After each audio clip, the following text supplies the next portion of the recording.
नमस्कार YouTube family, मी सीमा. आज आपण पाहणार आहोत किचनमध्ये महिलांना उपयोगी पडणाऱ्या काही अत्यंत महत्त्वाच्या टिप. तर बघा, आपण दूध तापायला ठेवलं ना की काही ना काही बाकीची कामं निघतात आणि दूध थोडं का होईना उतू जातं. पण दूध उतू जाऊ नये यासाठी आपण काय करणार आहोत, एखादा लाकडी चमचा किंवा असं लाटणं वगैरे भांड्यावर ठेवायचं. दूध अगदी उतू जायच्या गतीला येईल वरपर्यंत, पण भांड्याच्या बाहेर बिलकुल येणार नाही. बघा, असं वेलणं ठेवलंय आता मी, तर बघा दूध वरपर्यंत आलं पण भांड्याच्या बाहेर बिलकुल आलं नाही. एकदम शांत होऊन सगळं खाली बसलेलं आहे. तर तुम्ही आता दूध तापायला ठेवून बिनधास्तपणे कोणतीही कामं करू शकता. टीप नंबर 2.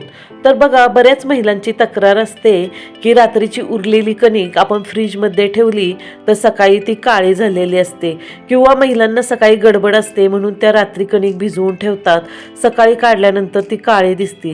तर काळी पडू नये यासाठी आपण काय करायचं ते मी तुम्हाला सांगणार आहे. आपण पीठ भिजवलं ना की त्याला तेलाचा हात बिलकुल लावायचा नाही. तेलाचा हात लावला तर कणिक काळी पडते. तर बघा, दुसऱ्या दिवशी फ्रीजमधून कणिक काढली, एकदम पांढरी शुभ्र आहे, बिलकुल काळी पडलेली नाहीये.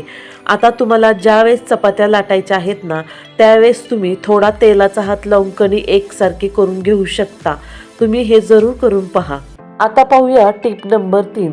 उकडलेली अंडी सोलताना त्याची टरपलं व्यवस्थित निघत नाहीत. अंड्याचे सुद्धा तुकडे तुकडे टरपलाबरोबर निघतात. तर त्यासाठी आपण काय करायचं, अंडी उकडायला ठेवताना बघा त्याच्यात अर्धा चमचा मीठ घालायचं आणि काही कांद्याची टरपलं घालायची. याच्यामुळे अंडी एकदम छान मस्त अशी सोलून निघतात.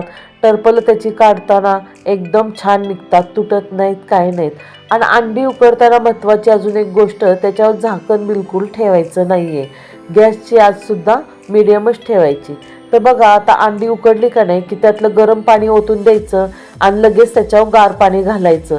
एक नंबर अंडी मस्तपैकी सोलून निघतात. बघा, बिलकुल अंड्याचे तुकडे निघले नाहीत, काय नाहीत, अगदी अलगद सगळी टरपलं निघतात.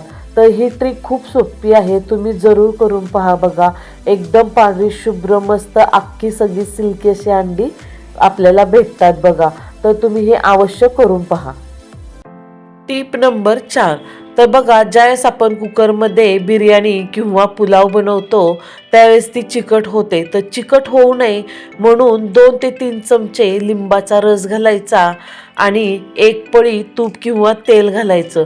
त्याच्यामुळं काय होतं, तांदळाचे दाणे सगळे असे रिकामे होतात. बघा, बिलकुल सुद्धा चिटकलेला पुलाव किंवा बिर्याणी होत नाही, एकदम मस्त होते. बघा, कुकरमध्ये सुद्धा तुम्ही ही ट्रिक वापरून पहा, एक नंबर बिर्याणी बनते. बघा, आता आपण पाहूया टीप नंबर 5.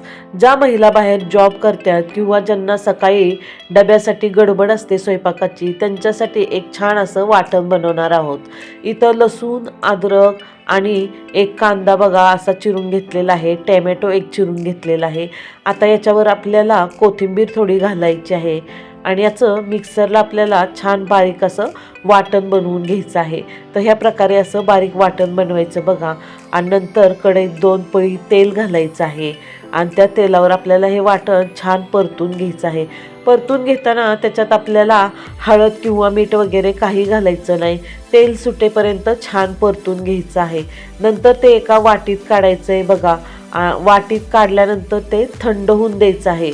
पूर्ण थंड झाल्यानंतरच आपल्याला ते एका पॅकबंद डब्यात काढायचं आहे. थंड झाल्यानंतर पॅकबंद डब्यात काढून ते आपल्याला फ्रीजमध्ये 15 दिवससुद्धा ठेवू शकतो आपण.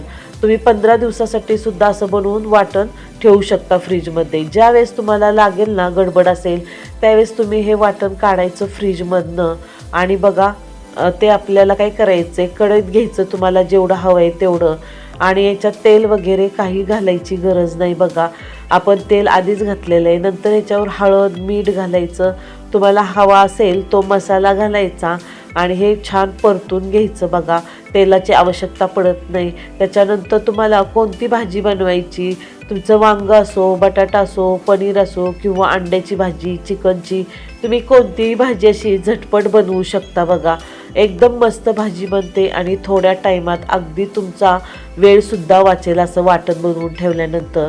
तुम्ही असं वाटण जरूर बनवा. टीप नंबर 6. तर बघा, खाऊन शिल्लक राहिलेली बिस्किटं बाहेर राहिली की ती सादळून जातात. तर ती सादळू नयेत यासाठी आपण काय करायचं ते पाहूया. इथं बघा, कोणताही प्लॅस्टिकचा डबा घ्या किंवा काचेची बरणी घ्या. त्याच्यात काय करायचं, थोडासा तांदूळ घालायचा. कोणताही तांदूळ तुम्ही घालू शकता आणि नंतर त्याच्यावर ही उरलेली बिस्किटं सगळी घालायची आणि एकदम डब्याचं झाकण पॅक बंद लावून ठेवायचं. तर त्याच्यानंतर बघा, तुम्ही कधी बिस्किटं घ्यायचाल ना खायला, अगदी तुम्ही पुड्यातनं काढल्यासारखी एकदम खुसखुशीत बिस्किटं मिळतील. Tip number 7. तर बघा, बऱ्याच महिलांना चिंच 6 ते 7 महिने स्टोअर करून ठेवायची सवय असते. तर बघा, काही वेळेस काय होतं, बुरशी लागते किंवा जाळ्या होतात. तर असं होऊ नये ह्यासाठी काय करायचं ते आपण पाहूया. चिंचच्या सगळ्या शिरा काढून घ्यायच्या, टर्पल वगैरे काय असतील ते सगळी काढून स्वच्छ करायची. माझी पण चिंच संपलेली होती म्हणून आता मी सुद्धा थोडी स्टोअर करून ठेवत आहे. सगळी स्वच्छ केल्यानंतर डब्यात चिंच ठेवायची आणि त्याच्यावर 2 चमचे बारीक मीठ घालून घ्यायचं. बघा, मीठ घालायचं, झाकण लावायचं आणि चांगली 2-3 वेळा शेक करून घ्यायची. बघा, म्हणजे सगळ्या चिंचला व्यवस्थित मीठ लागतं. तर बघा, आता सगळ्या चिंचला एकदम छान मीठ लागलेलं आहे. अशी चिंच आपण स्टोअर करून ठेवू शकतो.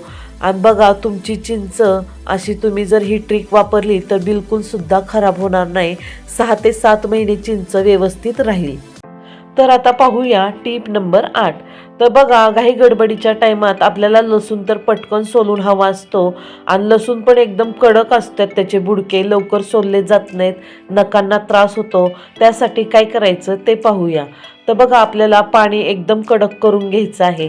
पाणी कडक करायचं आणि त्याच्यात आपल्याला जेवढा लसूण पाहिजे आहे तेवढा लसूण त्याच्यात ठेवायचा, टाकायचा सगळा आणि 5 ते 10 मिनटं ठेवायचं. बघा, 5 ते 10 मिनटं झाकून ठेवायचं आणि नंतर लसणाची टरफलं काढायला घ्यायची. बघा, 5 ते 10 मिनटानंतर तुम्हाला अगदी अलगद लसूण सोलून भेटणार आहे.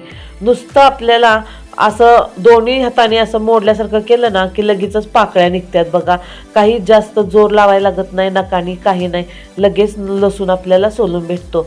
तर स्वयंपाकाला सुरुवात करायच्या आधी तुम्ही ही ट्रिक करा. तुम्हाला स्वयंपाकाच्या टायमाला अगदी झटपट लसूण सोललेला भेटेल. टीप नंबर 9. तर बघा, मिरच्या बाहेर ठेवल्या तर सुकून जातात आणि फ्रीजमध्ये ठेवल्या तर 1 आठवड्यानंतर सडायला लागतात. तर त्यासाठी आपण काय करायचं, मिरच्यांची ही देठं आहेत ना, सगळी देठं काढायची. देठापासूनच मिरची सडते. तर आपण देठं काढायची आणि अशी पॅक बंद डब्यात मिरची ठेवायची. बघा, आपल्याला पाहिजे तेवढ्या 15-20 दिवससुद्धा अगदी फ्रेश हिरव्यागार अशा मिरच्या राहतात. लिंबाचं पण तसंच असतं, बाहेर ठेवलं तर सुकायला लागतं आणि फ्रीजमध्ये असंच सोडलं तर ते सुद्धा खराब होतं. म्हणून आपल्याला लिंबूसुद्धा असं पॅकबंद डब्यात ठेवायचं आणि मिरच्या पण पॅकबंद डब्यात ठेवायच्या. तुम्हाला अगदी 15-20 दिवसानंतर एकदम फ्रेश भेटणार. बघा, तुम्ही ही ट्रिक जरूर वापरा. टीप नंबर 10. तर ज्यावेळेस बघा, आपण नूडल्स उकडतो त्यावेळेस थंड करायला ठेवतो, एकमेकांना चिकटतात आणि एकदम स्टिकी होतात. तर त्याच्यामुळे रेसिपी पण एकदम छान होत नाही. नूडल्स सगळे चिकटलेले असतात, व्यवस्थित दिसत नाही. त्यासाठी आपण काय करायचं बघा, नूडल्स उकडताना आहे ना, त्याच्यात 1 पळी तेल घालायचं आहे आणि छान मस्त उकडून घ्यायचे आणि उकडल्यानंतर ते एका जाळीवर किंवा एखाद्या अशा भांड्यात ते ओतून घ्यायचे. बघा, ओतल्यानंतर सगळे पसरून घ्यायचे असे व्यवस्थित आणि त्याच्यावर थंड पाणी ओतायचं.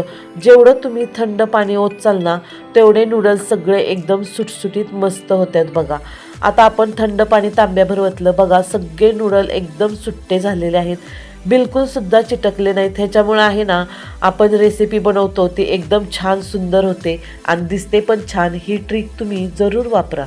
आता पाहूया टीप नंबर 11. ज्यावेळेस आपण महिन्याचं सामान भरतो त्यावेळेस 3-4 किलो रवा सगळा आपण एकदम भरतो.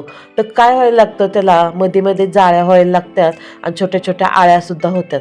तर असं होऊ नये त्यासाठी काय करायचं बघा, आपण एकदम स्लो गॅसवर आहे ना, रवा छान मस्त गोल्डन खरपूस होईपर्यंत भाजून घ्यायचा आहे.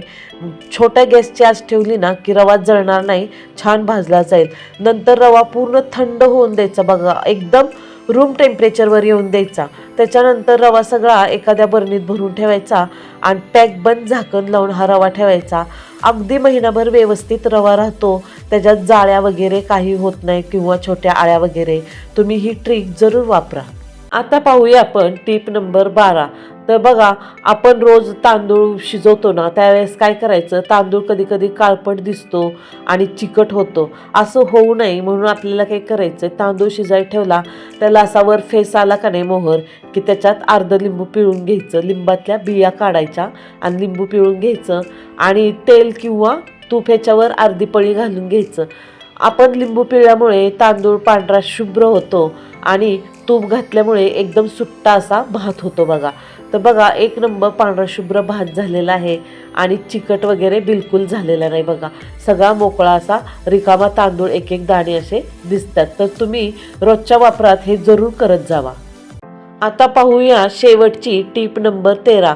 आपण बाजारातून कोथिंबीर आणली ना, ती बाहेर ठेवली तर सुकून जाते आणि फ्रीजमध्ये ठेवली ती बुडक्या साईड की ती सडून जाते. त्यासाठी काय करायचं आहे, कोथिंबीर आपल्याला निवडून अशी कोथिंबीर पुदिना फ्रीजमध्ये ठेवायचा. त्याच्यामुळे ते सडून जात नाही. अगदी 10 ते 12 दिवससुद्धा व्यवस्थित कोथिंबीर राहते.